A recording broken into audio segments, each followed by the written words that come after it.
Ang programang ito ay rated SPG. Striktong patnubay at gabay ng magulang ang kailangan. Maaaring may masiselang tema, lengguwahe, karahasan, sexual, horror o droga na hindi angkop sa mga bata.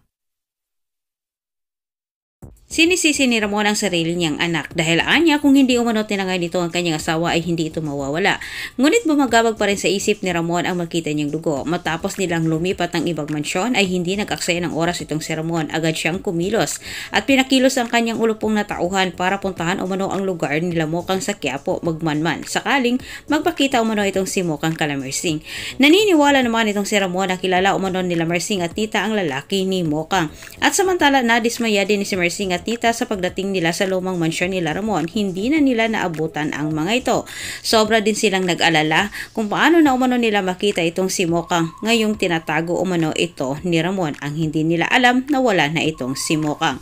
Samantala sa kabilang dako, matapos namang ipinarating ni Maca Santos kala Espinas na nakabalik na sila Tanggol, dali-dali itong pinuntahan ni Espinas si Tanggol sa Bartolina para parusahan. Ngunit hindi ito nagawa ni Espinas matapos niyang nakita itong si Tanggol na lugmok, wala sa sarili.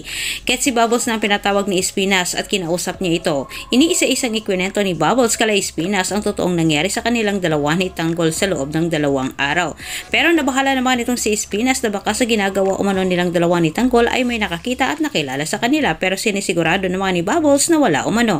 Si Bubbles na mismo ang nakiusap kala Espinas na kailangan nilang unawain itong si Tanggol dahil kailangan umano ni Tanggol ang tulong nila sa paghihiganti umano nito sa pagkawala ng babaeng minamahal niya. At dagdag pang sinabi ni Bubbles kala Espinas na ang babaeng umanong nakausap kailan lang ni Espinas ang pumatay kay Mokang.